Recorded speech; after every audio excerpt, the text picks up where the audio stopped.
El proceso de elaboración de este mantón, llamado pañuelo del gajo, es bastante complicado, llevando hasta un mes de trabajo, ya que las mujeres que se dedican a ello lo hacen en los ratos libres. Esmeralda, Sagrario y Leandra nos van a enseñar, en los bajos de la antigua hospedería de la Martina, cómo se hacen estos pañuelos. Previamente, Esmeralda ha plasmado los dibujos en un papel de barba que le servirá de patrón para ir cosiendo el cordón o guía que pergeñará las uvas, racimos, mariposas y pájaras. Hoy, estas bordadoras emplean 3 patrones de diferentes tamaños, y antaño había uno más pequeño que servía para hacer pañuelitos para las muñecas. Esto es la guía que le llamamos nosotros, que es el pámpano de la parra, el pámpano, que es esto que se enrosca así el pámpano, ¿no? Esto es una hoja de parra. Aquí van, esto que se pone aquí, los canutillos, que es la avena de la parra. Esta es la avena. Esto también son, pues, pámpanos de eso. Esto es el racimo de uvas, que aquí es donde se ponen las uvas. Aquí. Y aquí también se ponen las uvas.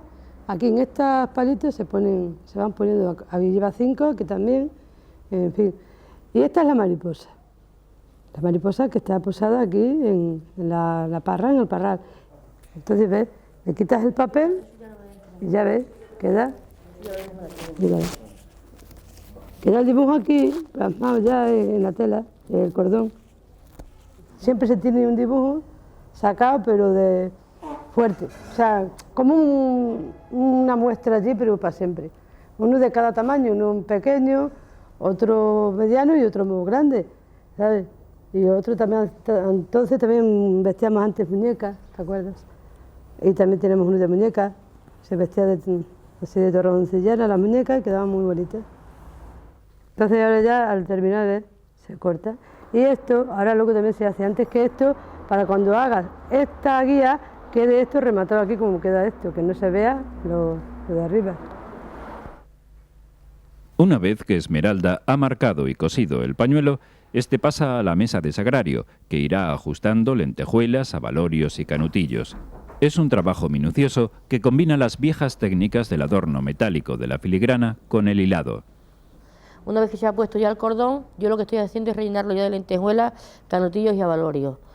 Estoy rellenando una hoja, lleva canutillo, lleva lentejuelas y lleva el abalorio. Las lentejuelas, que casi llevan un pañuelo de gajo, son de 4 a 5 millares de lentejuelas. Y los abalorios lleva unos 130 gramos de estos pequeños. Y los canutillos 80 gramos más o menos. Esa es la composición del pañuelo. Yo ahora, una vez que estoy rellenando esta hoja, y una vez que termine esta hoja, voy a rellenar todo lo que se llama el cordón o la guía del pañuelo, lo voy a rellenar de abalorios. El adorno cambia siguiendo criterios cromáticos, según el color de la tela que sirve de fondo al pañuelo y según también el gusto de la clientela. Con paciencia, Sagrario va rellenando los dibujos, teniendo cuidado en no rebasar los bordes marcados. Este es un pañuelo azul, va a ir relleno prácticamente con los abalorios dorados, excepto aquí en el medio, que va a llevar al contrario, va a llevar la lentejuela dorada y lo que es las venas en blanco. El abalorio es este pequeño, que llevamos en la mano, la lentejuela es esta y el canutillo es este. En los abalorios amarillos, la lentejuela que se llama plateada y el abalorio en cristal. Y los canutillos en dorado.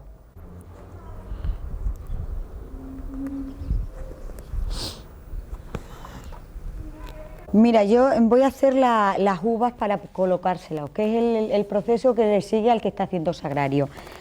Sobre un trozo de raso, con un molde que tenemos de cartón, se dibujan. A continuación se recorta, que quedan así, como ves aquí, y luego ya se procede a coserlas. La última fase tiene lugar en la mesa de Alejandra. Allí ha preparado, mediante un patrón, los trozos de tela de raso que le servirán para hacer las uvas de los gajos que dan nombre al pañuelo. Hay que tener cuidado también al cortarlas, hay que poner el molde ligeramente en la tela al bies para que salgan los pliegos más perfectos, porque si no, no hacen la forma del pliego tan bien hecha. Hay alguna pequeña diferencia, entonces hay que tener un poco de de cuidado al cortarlo. ¿Ves? La uva es lo más particular, porque al llamarse pañuelo del gajo, pues es lo que más, digamos, que resalta. Es muy importante que vayan bien hechas porque es, digamos, donde más se va después la vista, a ver de qué manera se han hecho. Y a continuación se pasa a ponerle la parte de arriba, que nosotros la llamamos pezón. De una cinta de terciopelo cortamos los trocitos y ahora, a continuación, se le coloca. Sobre los ramos estos que tenemos hechos de cordón, que no tienen nada, se van colocando las uvas, ¿ves? Se les va dando la forma que lleva cada gajo.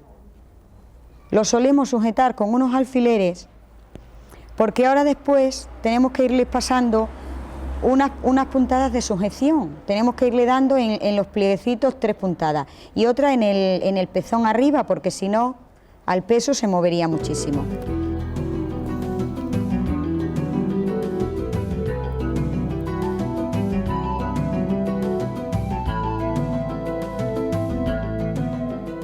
El resultado es un bello mantón o pañuelo ornamental con el que las mujeres de Torrejoncillo se adornan en las fiestas importantes como la encamisá. El pañuelo del gajo combina la fuerza protectora del brillo metálico contra cualquier maleficio o mal de ojo con la búsqueda de la fertilidad, expresada a través de los frutos y hojas de la uva, las mariposas o los pájaros que lo adornan. Toda una expresión artesana de belleza y creencia ancestral que pervive entre estas amables gentes del Valle del Alagón. Soy Eugenio Monesma, director y productor del documental que acabas de ver. Si te ha gustado, te animo a que te suscribas activando las notificaciones desde la campanita y así podrás disfrutar de los cientos de documentales que ya tengo en el canal y de los que semanalmente voy a ir subiendo.